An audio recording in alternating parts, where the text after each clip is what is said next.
नमस्कार। आप सबका स्वागत है। वयम रक्षामः आचार्य चतुर्सेन की बहुचर्चित कृति है जो महाराज रावण की पृष्ठभूमि पर आधारित है।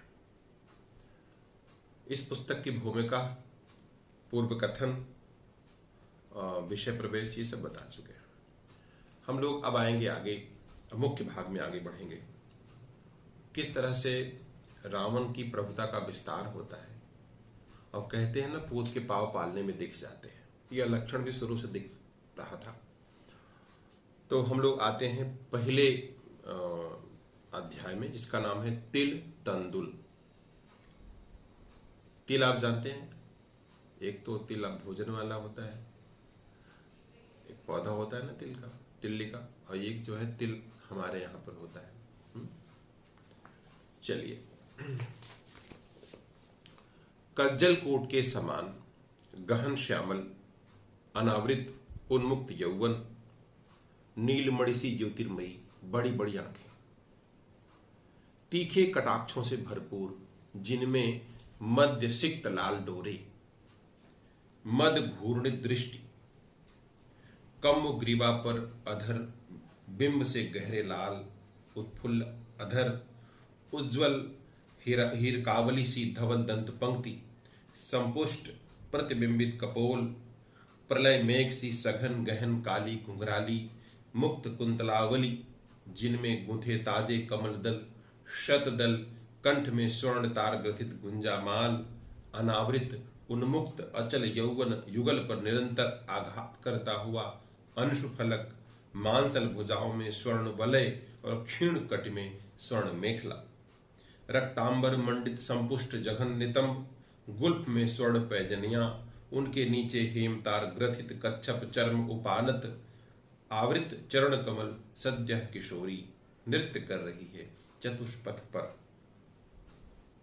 थोड़ा सा समझा दे शब्दों का आशय। कभी कभी आप समझ नहीं पाते शब्द अर्थ क्या दे रहे हैं। जैसे कज्जल कूट के समान गहन श्यामल, मानो काजल का पहाड़ हो। कज्जल कूट, और कूट लिखा है यहां पर, जिसको आमनोस जैसा काला कहते हैं, बहुत काला। कुछ लोग ऐसे होते हैं कि पूरा शरीर ही काला। अफ्रीका के लोग, जैसे हबसी देखा होगा आपने ना, बिल्कुल ब्लैक, ब्लैक ब्यूटी। तो एक किशोरी है, युवती और किशोरी, ये महिलाओं की अवस्था के अनुक्रम के अनुसार नामकरण होता है।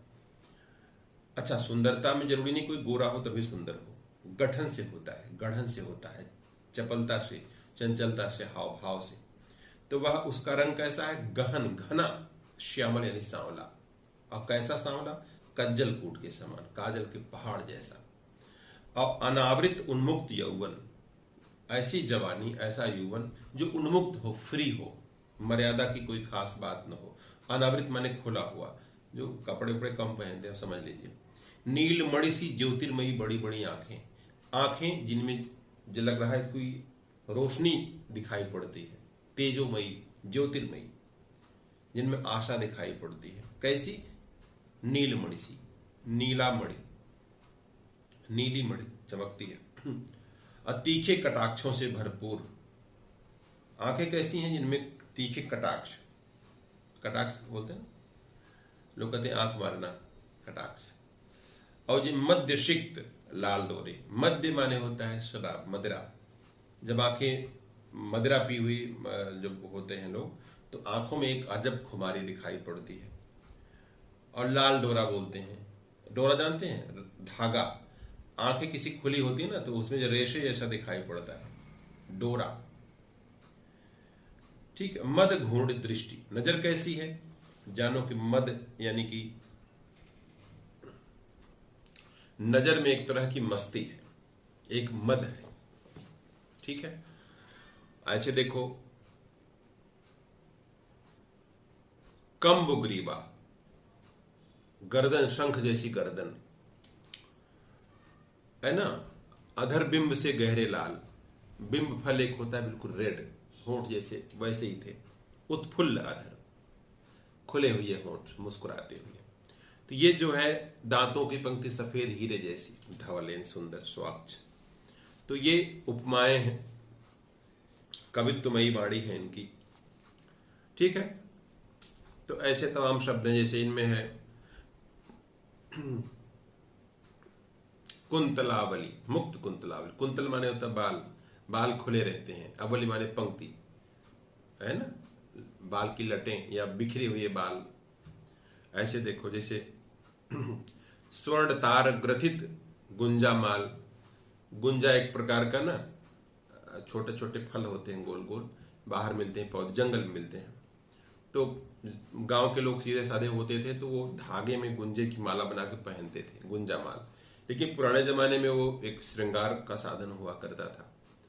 और धागा किसका था? सोने का था, स्वर्ण तार का, वही चीज है। इस तरह से इसमें कई चीजें हैं। स्वर्ण पैजनिया, पैजनी माने पायल, सोने की पायल। तो इस तरह जिगम नितंब, जघन नितंब, नितंब माने होता है पीछे, जिसको आप बम चूतर कहते हैं, नितंब। तो इस प्रकार से शब्द हैं ये। तो नृत्य कर रही थी चतुष्पथ पर, जिसको आप चौराहा कहते हैं, चार राहें, पथ यानी रास्ता, चतुः माने चार, चौराहा चतुष्पथ, उस पर नृत्य कर रही थी। विषधर भुजंगिनी के समान दोनों अनावृत भुज मृणाल हवा में लहराए थे। मृणाल जानते हैं, डंडा, जैसे कमल नाल होती है ना, कमल की नाल ऊपर खिला हुआ है, तो जो नाल है इसको मृणाल बोलते हैं, आकर्षक होती है। ठीक है, तो कमल गट्टा उट्टा बोलते हैं उसको। तो ये जैसे विषधर भुजंगिनी यानी कि सांप, सरपुड़ी, उसकी जैसे जो है उसके हाथ दिखाई पड़ रहे थे। और उंगलियां चरमटिका खंजरी पर मृदवाघात, खंजड़ी जानते हैं, बाबा लोग खंजड़ी बजा बजा गाना गाते हैं, तो बाजा बजाना, संगीत। तो उंगलियां चरमटिका खंजरी पर मृदु आघात करके, चोट करके, चरणाघात से केसम पर ध्वनित कर रही, माने पैर से थिरकना, हाथ से बजाना। कुछ लोग ना जो कंजड़ होते हैं, बंजारे होते हैं, तो बजा बजा गाते हैं, बच्चों को आपने देखा होगा, भीख मांगते हैं, ऐसे सम पर ध्वनित करना। पैर और उसका ताल सेम थी। चारों ओर आबाल वृद्ध, यानी बच्चे से लेकर वृद्ध तक, नर नागर, नर नाग, देव दैत्य गंधर्व किन्नर असुर मानुष आर्य व्रात्य, यानी कि सभी लोग, आर्य अनार्य, व्रात्य नहीं अनार्य, जितने तरह तरह के लोग, नर नाग किन्नर, ये अलग अलग संस्कृतियां थी। नाग ये मत समझो सांप वाला नाग, नाग संस्कृत थी। बहुत देर तक वह नृत्य करती रही, गाती रही, हंसती रही, हंसाती रही, लुभाती रही, रिझाती रही। सभी नर नाग, देव दैत्य असुर मानुष आर्य व्रात्य सब विमोहित होकर के उस कज्जल कूट गहन श्यामल अनावृत उन्मुक्त यौवन के विलास को देख करके हर्षोन्मत्त हो गए, खुशी से पागल हो गए। नृत्य जब समाप्त हो गया तो उस पर स्वर्णखंड बरसाने लगे, जैसे आजकल लोग पैसा लुटाते हैं, सोने का सिक्का या कुछ। किसी ने आंखों से पिया वह रूप ज्वाल, किसी ने हंसकर आत्मसात किया उसे, किसी ने स्वर्ण दान देते हुए स्पर्श किया उसका कमल कोमल करतल, और किसी ने भ्रूपात किया, किसी पर कटाक्षापात किया उसने, और किसी पर बंकिम दृष्टि डाली, और किसी को देखकर हंस दी। स्वर्णखंड जो भी उसको मिला था कमर में डाल लिया, चर्म कोश में चमड़े का थैली थी, और स्वर्ण पैंजनियों को कच्छप चर्म उपानत पर किंकृत करती हुई वह चली मध्य की हाट पर। अब पैसा वैसा कमा लिया था ना, तो उस करके थोड़ा पी लिया जाए। बहुजन विमोहित विमूढ़ हो उस उन्मत्त अनावृत उन्मुक्त यौवन को आंखों से पीते आगे पीछे इधर उधर चले। मध्य की हाट पर जाकर उसने पीठ पुरुष से कहा। अब पीठ पुरुष जैसे जो लोग किसी दुकान पे आप जाओ, जो फ्रंट पे पैसा वैसा गिनते रहते हैं, सामान कहीं से लो, पैसा उनको दो, पीठ पुरुष बोलते हैं उसको। सॉरी। उसके पीछे पीछे लोग कुछ दूर तक गए, फिर पहुंची वो वहां पर जहां मध्य मिलता था। बोली ला स्वर्ण दे मध्य, शराब दे। तो ला स्वर्ण, स्वर्ण दे माने कैसे, मुद्रा, कैसा स्वर्ण? वह जो अभी चर्म कोश में बंधा है तुम्हारे कमर में, तो वह तो मातृ चरण के लिए है। तो मध्य यहां कहां है? इन भांडों में यानी बर्तनों में क्या गरल है यानी जहर है। अब गरल माने होता है विष, सुधा माने अमृत, गलत सुधा विलोम शब्द हैं एक दूसरे के। तो जो स्वर्ण जो नहीं देते उनके लिए गरल है, तो गरल ही दे। गरल देने की नगरपाल की आज्ञा नहीं, अब मद्य लेना हो तो ले। पीठ पुरुष ने दांत निकाल दिए, तो ला फिर मद्य दे, तो ला स्वर्ण। अरे मूढ़, कैसा स्वर्ण? मद्य क्या यूं ही बंटता है निःशुल्क? शुल्क दे। नृत्य क्या देखा नहीं तूने? क्यों नहीं? नेत्रों को अवश्य देखना पड़ा, पर इसमें मेरा कोई दोष नहीं। तो मेरी हाट के सामने आकर क्यों नाची? नाचने वाले कुछ कुछ लुटाते रहते हैं ना, तो अपनी प्रसन्नता व्यक्त करते हैं। तो उसने देखा, कहा भाई वही टैक्स हो गया। तो इतने में एक तरुण यानी नवयुवक भीड़ से आगे आया। उम्र अच्छी थी, किशोर वह था, वह यानी उम्र। उज्ज्वल श्याम वर्ण, श्यामला रंग जो उज्ज्वल यानी उभर कर सामने आता हो। काक पक्ष ग्रीवा पर लहरा रहे थे।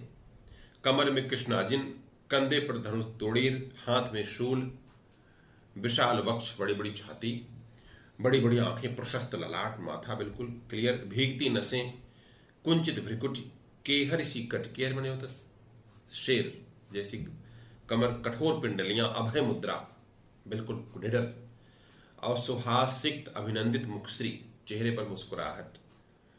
उसने एक स्वर्ण पीठ पुरुष के आगे फेंक दिया। स्वर्ण मैं देता हूं, उसे तुम मध्य दे, मैं तुमको सोना दे रहा हूं।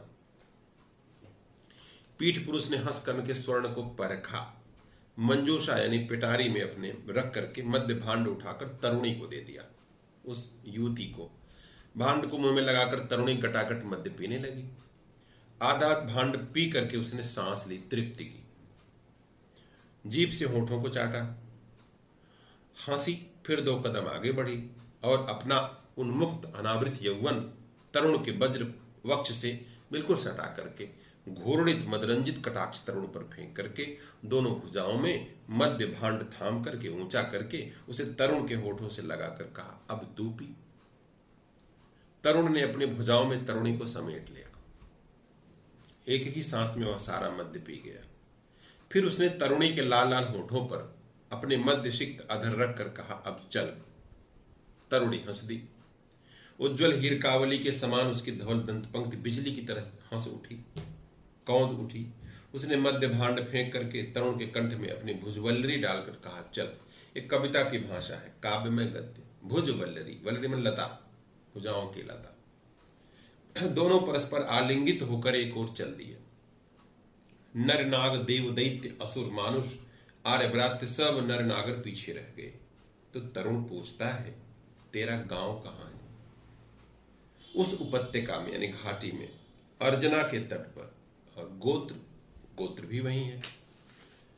तो कब वह आया है? इसी शरद ऋतु में। कहां से? काश्यप सागर तट से। काश्यप सागर तट पर क्या तेरा पुर है यानी गांव है? वहां मातृकुल रहता है, यानी कि मामा के घर के लोग। किस पुर में? हिरण्यपुर में। क्या तू असुर कुल से है? नहीं, दैत्य कुमारी हूं, और तू? मैं ऋषि कुमार हूं, पर मातृकुल मेरा भी दैत्य कुल से ही है। और पितृकुल आर्यप्रात्य। कहां का है तू? आंध्रालय का। तो यहां बलिद्वीप में कैसे घूम रहा है? तेरे ही लिए। तरुण ने हंसकर उसे और कसकर अपने वक्ष से सटा लिया। तरुणी ने उसे ठेलते हुए कहा, दिग विपन्न सत्य कह। अब तो सत्य यही है, मैं तुझ पर विमोहित हूं। कब से? इसी क्षण से। तो उधर चल। क्या गांव में?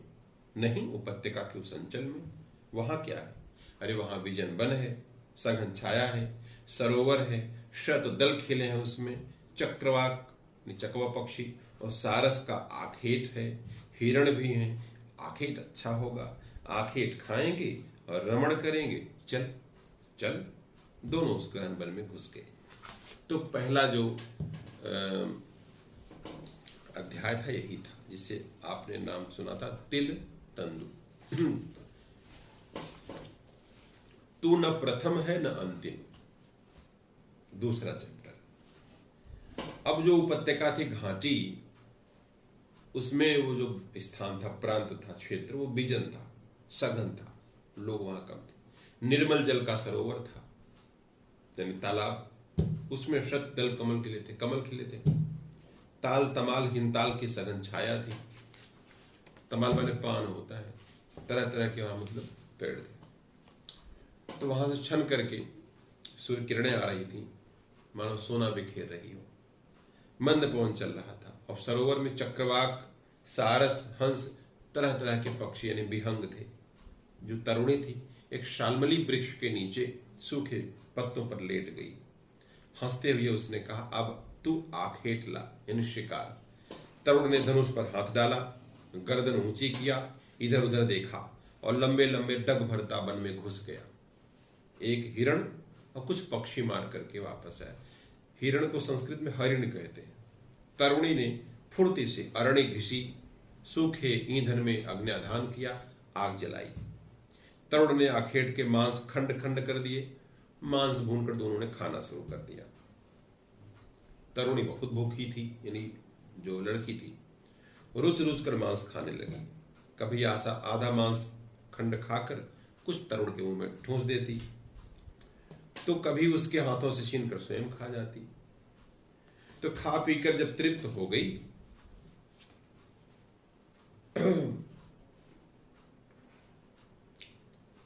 तो तरुण के जंघे पर अपना सिर रखकर लेट गई। दोनों भुजाएं ऊंची करके उसने तरुण की कट यानी कमर लपेट ली। बोली, बड़ा हस्त लाघव है तुझमें, फुर्ती, मुझे प्रयास करना ही न पड़ा, आखिर सहज ही मिल गया। तरुण हंसा, तू किस कुल का है? मैं वैश्रवण पौलस्त्य हूं। वैश्रवण? तूने कहा था तेरा मातृकुल दैत्य कुल है। हाँ, कहां का? लंका का। मैं लंकापति सुमाली दैत्य का दौहित्र हूं, नाती, बेटी का बेटा। अरे वाह प्रिय! तरुणी हर्षोल्लास से खिल गई, चीखी। अब आनंद के अतिरेक से उसने धक्का देकर तरुण को जमीन पर गिरा दिया, भूमि पर गिरा दिया। फिर उसके वज्र वक्ष पर अपने अनावृत उन्मुक्त यौवन युगल को ढालकर उसके अधर यानी होंठ चूमकर बोली, सुपूजित है तू, बड़ा रिस्पेक्ट है, तुम्हारा सम्मान है। उसे अपने में प्रविष्ट सा करता युवक बोला, तो क्या लंकाधिपति सुमाली को जानती है? तो कहती, हाँ भाई, बड़ा नाम है, सुपूजित है। लंकाधिपति दैत्येंद्र सुमाली का कुल। अब मेरा पिता दैत्येंद्र का सेनापति था। हिरण्यपुर के देवासुर संग्राम में उसने विष्णु से युद्ध किया था। तो तरुण ने दोनों भुजाओं में उसे लपेट करके वक्ष में दबोच लिया और उसके सघन जघन को अपने सुपुष्ट जंघाओं में आवेष्टित करता हुआ बोला, तब तो तू मेरी ही है। उसने अपने शिथिल गात्र जैसे तरुण को अर्पण करते हुए सुरासुरभित आवेशित गर्म श्वास लेते हुए कहा, आज मैं तेरी हूं, तू स्वच्छंद रमण कर। और आज के बाद? तरुण ने अपने दांत तरुणी के दांतों पर रगड़ते हुए कहा, जैसा मेरा मन होगा, जैसा मुझे रुचेगा। उसने अपने आंखें बंद कर ली, नेत्र निमीलित, मैंने स्त्री बोली। अब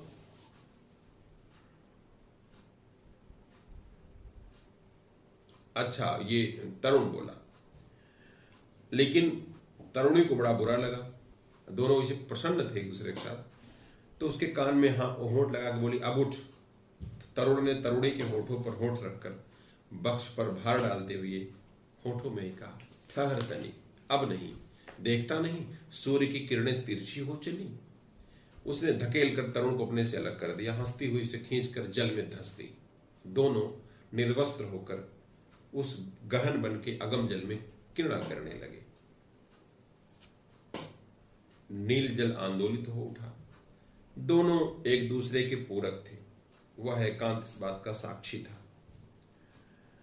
तो कभी उसमें डूब जाती, खोज लाता, किस तरह से किरणा करने लगे, भाव ये था। अब शाम हो गई, सूर्य क्षितिज पर झुक आया। श्रांत क्लांत तरुणी तरुण का हाथ थाम करके जल से बाहर आई। वह एक जल बिंदु दोनों के अंगों पर ढर ढर कर मोती के समान गिर रहा था। मैंने कवित्वमयी प्रस्तुति है, यही समझिए। एक मिनट।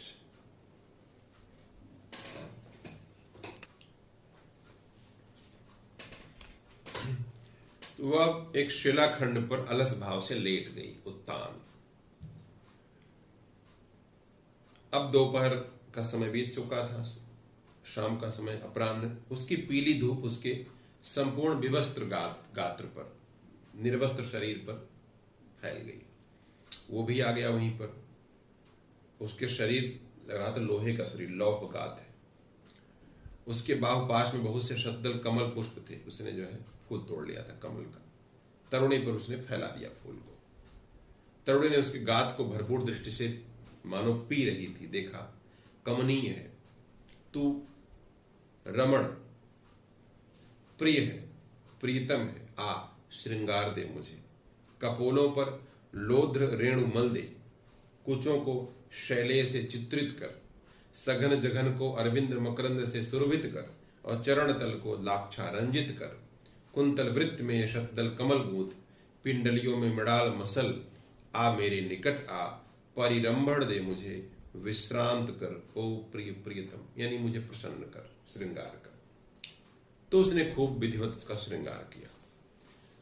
कुचों को शैलेय से चित्रित कर दिया, कपोलों से लोध रेणु मला, अधरों पर लाक्षारस यानी अंगूर का रस दे करके, केशों में कमल गूंथे, इत्यादि इत्यादि जो भी था। हंसते हंसते बोला, अब तेरा क्या प्रिय करूं, यानी क्या तुम्हारी पसंद की कोई और चीज। तो तरुण ने अपने भारी भारी पलकों में बंकिम कटाक्ष भर करके तरुण को आपात विभूषण देकर, विनय वस्त्र का देख करके, दांतों में लाल लाल जीभ को दबाकर शीतकार करते मंद स्वर में कहा, आप परिडंभण दे, आप्यायित कर, चुंबन कर, सर्वांग चुंबन कर, और दोनों भुजमडाल फैला दिए। इसका मतलब था कि प्रेम कर। अब उसके बाद उसने अगड़े चुंबन दे डाले। भाव यही है इस मिला जुला करके, मानो एक जगत जैसे खो गया। इस अस्तंगत सूर्य की रक्तिम रश्मियां बनश्री को रंजित करने लगी। शाम का समय, धीरे धीरे तरुण ने धीरे से रमणी को शिलाखंड पर बैठाकर अधो वस्त्र दे करके नीबी बंधन किया, यानी कि कपड़ा पहना उसको नीचे, स्वयं कटिबंध पहना, मृगाजिन धारण किया। फिर उसके लाक्षारंजित चरण युगल गोद में लेकर के कच्छप के चर्म से निर्मित जो उसके उपानत चरण थे उनमें डाल करके चरण रज्जु बांधने लगा। तरुणी ने चरण नख का तरुण के वक्ष पर आघात करके, देखो जो जंगली लोग जैसे पहनते वही वर्णन है। तरुणी ने चरण के नाखून का उस पे के वक्ष पर आघात करके कहा, कमनीय है तू रमण, यानी बहुत प्यारा है। सच सच ऐसा और नहीं देखा। और भी देखे हैं तूने बहुत, कितने गिने नहीं मैंने, इतने ही से यौवन में मुझे इसमें अभिरुचि है। काहे में है? नित नए यौवनों के आस्वादन में, पर अब तो तू मेरी है। वाह, ऐसा भी कभी होता है? मैं दैत्य कन्या हूं, दैत्य बाला की यह मर्यादा नहीं है। कैसी मर्यादा? जहां मेरा मन होगा रमण करूंगी। और मैं? तू कमनीय है, रमणीय है, तेरा मातृकुल पितृकुल वरिष्ठ है, तेरा सहवास सुखकर है, तू भी आ जब जी चाहे। तू कहता है मैं तुझे प्यार करता हूं। प्यार क्या होता है? जो प्राणों में प्राणों का विलय करता है। तो तू प्यार कर, अनुमति देती हूं, किंतु तू ही पहला पुरुष नहीं है, तुझसे पहले बहुत आ चुके हैं। तू ही अंतिम नहीं है, और अनेक आएंगे। अब उसकी आंखों से मानव चिंगारी निकलने लगी, अग्निस्फुलिंग निकलने लगे तरुण के, और गुस्से से नतने फूल गए। उसने तरुणी के चरण गोद से गिरा करके उसे जोर से शिलाखंड पर धकेल दिया और कहा, नहीं, अब और नहीं आएंगे। अब जो तुझे छुएगा उसी के साथ तेरा भी मैं तत्क्षण वध करूंगा। मेरी ये मर्यादा है कि एक स्त्री एक ही पुरुष से अनुबंधित हो। धक्का खाकर गिरने से चोट लग गया उसको, लड़की को, श्रृंगार खंडित हो गया। सरपड़ी की तरह चपेट खाकर वेग से तरुण की छाती पर, वक्ष पर पदाघात, पैर से चोट किया। वो लुढ़कता जमीन पर गिर गया। उसके उठने से पहले ही दोबारा उसने पदाघात किया। फिर सारा शरीर उसका धूल में भर गया, मुख से खून बहने लगा। इससे विचलित नहीं हुआ। तरुणी ने भुजंगिनी की भांति फुत्कार करते हुए कहा, दैत्य कुल की कुमारी पर मर्यादा बांधने वाला तू कौन होता है रे अधम? पदाघात के लिए फिर उसने चरण उठाए कि पैर से चोट करूं, लात मारूं, पता है ना लात मारना। तो तरुण उछल कर एक और खड़ा हो गया, मुंह का खून पोंछकर कहा, तेरे साथ मैंने रमण किया है, अब तेरा वध नहीं करूंगा, पर तू मेरी है, केवल मेरी, स्पर्श तो दूर अब तो किसी पुरुष का ध्यान भी नहीं कर सकती। रमण किया है तो रमण की भांति बात कर, मूर्खता न कर। मुझे भी तेरा विग्रह स्वीकार नहीं है, मैं तो इस पर प्रसन्न हूं, तो मांग ले, क्या जो तुझे चाहिए, मुझे देगा तू? अट्ठहास कर, अरे दूंगा, मांग ले, आवेश में बोला। इस मरकत मेखला पर इतराता है तू? तरुणी ने उसकी कमर में बंधी महार्घ मरकत मणि की मेखला को छूकर कहा, तो यही ले। दिग विपन्न, तो दाता है कि याचक? मैंने देने वाला है कि भिखारी? मैं तेरे प्यार का याचक हूं, तो याचक ही रह, दाता का दम्भ न भर। तो उसने अपने आगे बढ़कर तरुण की कमर में बांह डाल दी, कहा, आ चल, ग्राम चल, एक भांड मद्य पी आ। ग्राम आऊंगा, पर मद्य पीने नहीं, तुझे हरण करने। ये कैसी बात? यह मेरी संस्कृति है, रक्ष संस्कृति। कुमारी का हरण हमारे लिए वैध है। हरण की हुई कुमारियां हमारी अनुबंधित होती हैं, यानी हमारे अनुसार चलेंगी, और तू मुझे अनुबंधित करेगा? तेरा साहस तो कम नहीं है रे रमण। मैं रमण नहीं, पौलस्त्य रावण हूं, पौलस्त्य वैश्रवण रावण। बोलना नहीं ये नाम। तेजी से एक और चल दिया। अब तरुणी अकेले उसी वन में खड़ी रही, उसे एकटक देखती रही। अंधकार उस घाटी को, यानी उपत्यका को अपनी अंग में समेट लिया। भाव ये है, शाम हो गई थी। ये इतना मैंने आपको पढ़कर सुना दिया। अगला भाग थोड़ा लंबा है, तो हम लोग उसको अगले खंड में पढ़ेंगे। एक प्रकार से ऐतिहासिक वृत्तांत जैसा है, जैसे कि उन्होंने भूमिका में कहा था। यहां लेते हैं विराम। नमस्कार, जय हिंद।